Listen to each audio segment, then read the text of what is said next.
All India Radio presents Morning News.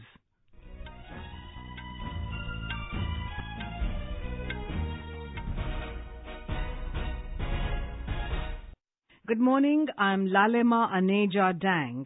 The headlines. Prime Minister to visit Jammu and Kashmir today to lay foundation stones and inaugurate various development projects, including 624 megawatt Kiru Hydropower project in Kishtwar. Vice President M Venkaiah Naidu urges the media to act as a bridge between government and the people. Russia to abandon nuclear arms treaty in retaliation to U.S. withdrawal from the treaty. And in cricket, India is 18 for 4 in 9.3 overs in the fifth and final ODI against New Zealand at Wellington. Smriti Mandhana attains top spot in ICC ODI rankings for batswomen.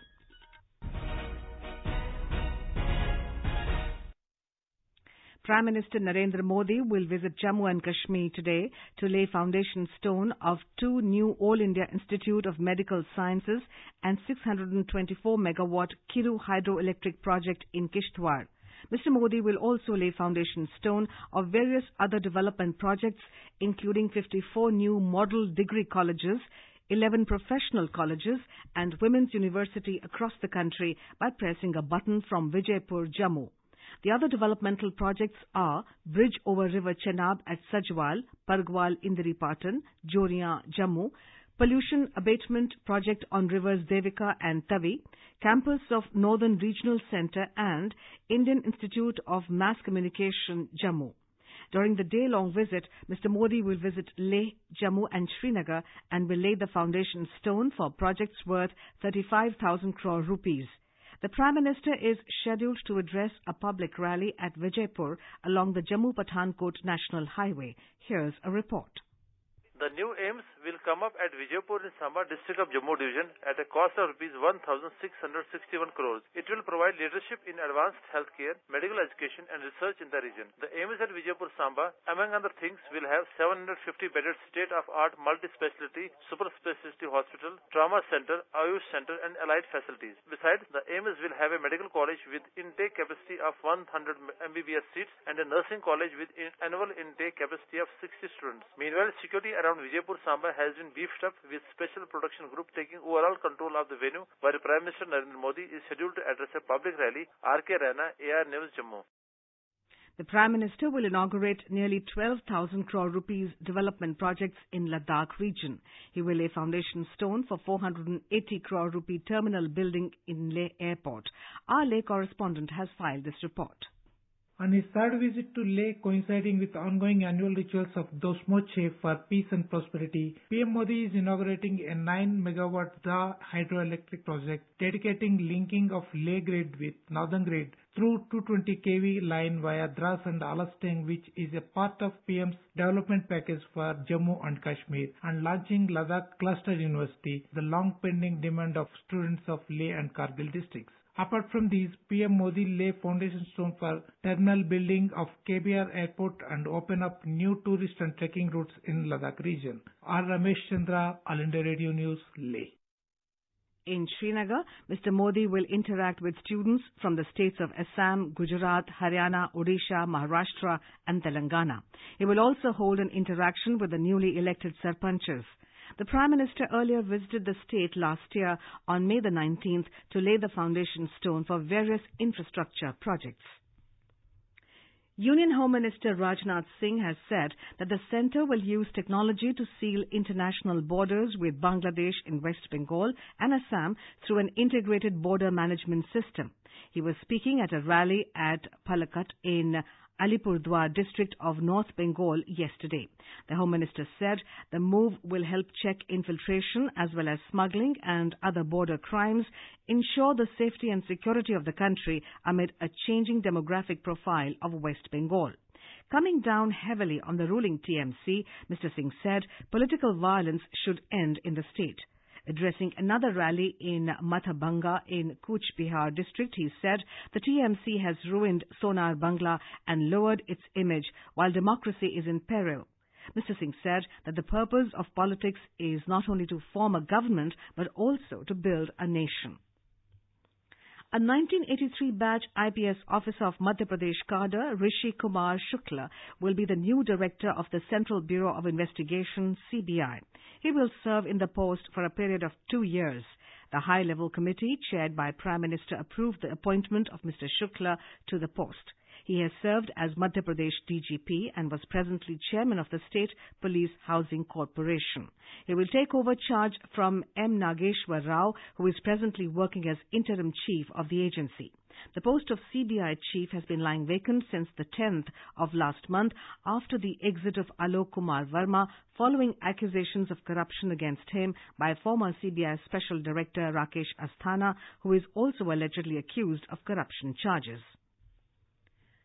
The Enforcement Directorate, ED, has registered a criminal case of money laundering against former ICICI Bank CEO Chanda Kochar, her husband Deepak Kochar, Videocon Group promoter Venugopal Dhoot and others.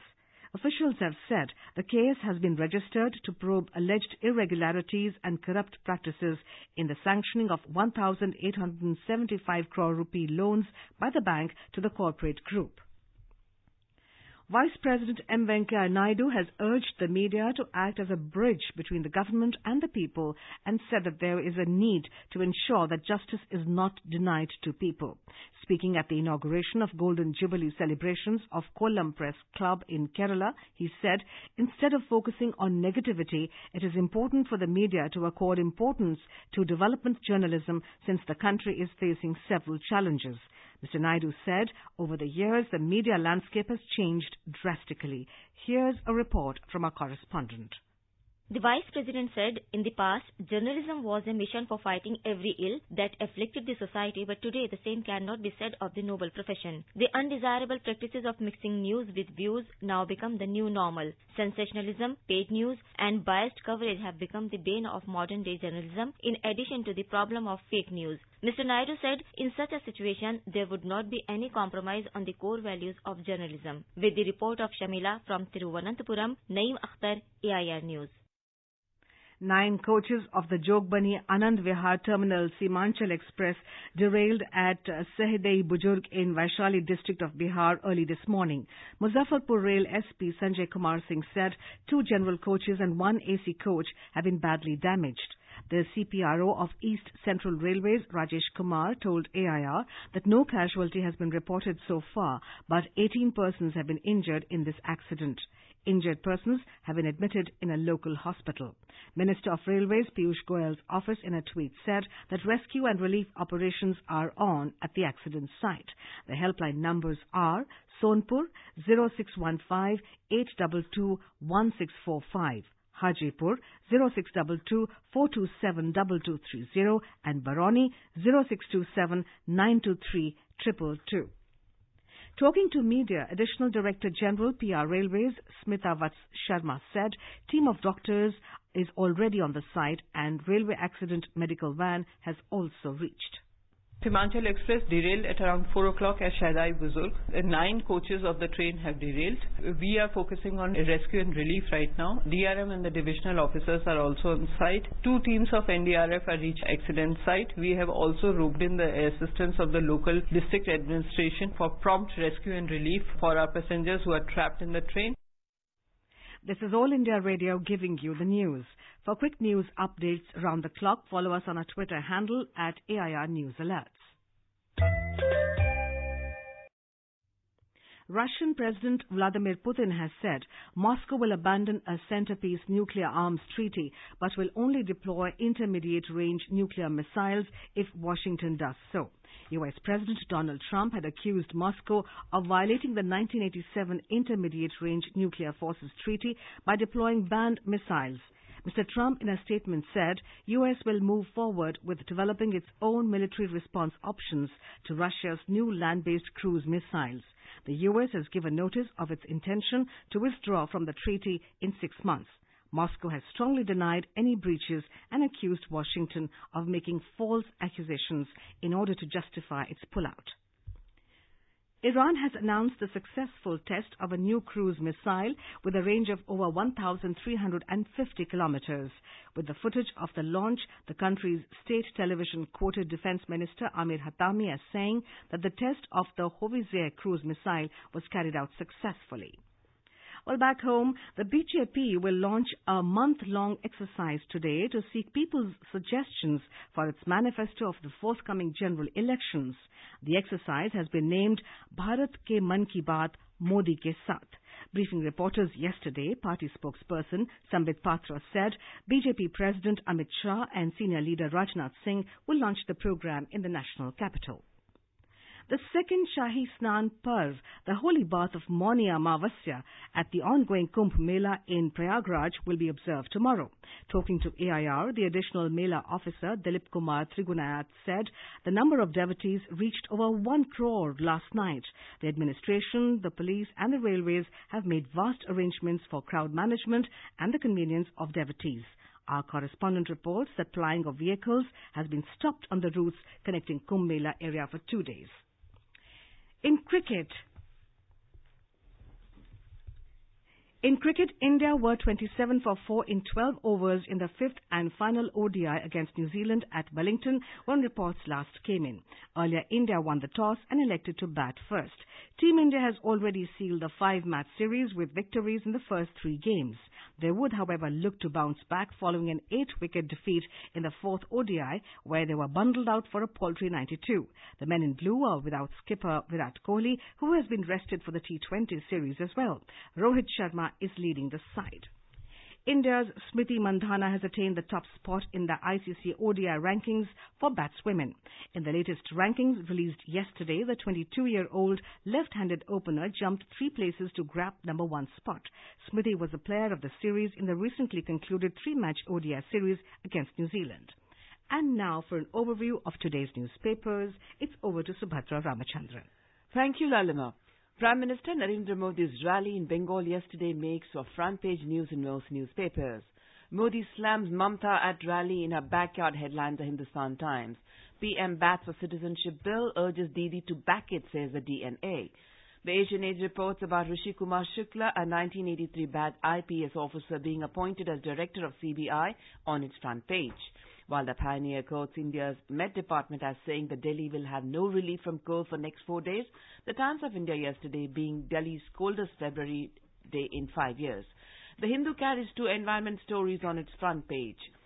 First is on how plastic carry bag, gutka packets, chips and biscuit covers are found in elephants' dung and how animals are forced to gulp down plastics in forests.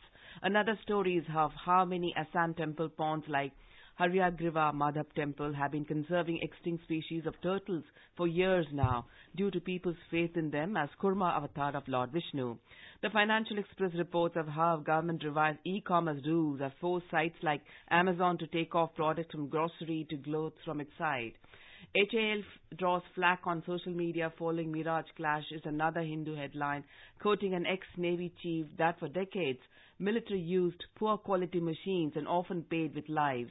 Some other stories covered by newspapers are Greenpeace India shutting its Delhi office, the opening of Mughal Gardens tomorrow, the newly inaugurated museums at Red Fort on Netaji Bose and on Jallianwala Bagh massacre being a huge hit, and the protest march of women from Kalaburga village in Bengaluru against government giving licenses to alcohol shops as most families being destroyed by alcohol addiction. And here's an inspiring story of 66-year-old Lakshman Rao, Hindi Bhavan in Delhi, who sold tea in the day and wrote books at night. He has published 25 books and conducts writing workshops, reports the Hindustan Times. With that, it's back to you, Lalima. Well, thank you, Subhadra. And now, before we end the bulletin, the headlines once again. Prime Minister to visit Jammu and Kashmir today to lay foundation stone and inaugurate various development projects, including 624-megawatt Kiru Hydropower project in Kishtwar. Vice President M Venkaiah Naidu urges media to act as a bridge between government and the people. Russia to abandon nuclear arms treaty in retaliation to U.S. withdrawal from the treaty. And in cricket, India is 28 for 4 in 13 overs in the 5th and final ODI against New Zealand at Wellington. And Smriti Mandhana attains top spot in ICC ODI rankings for batswomen. For details of these stories and more, you may log on to our website www.newsonair.nic.in. And with that, we end the morning news. Have a nice day.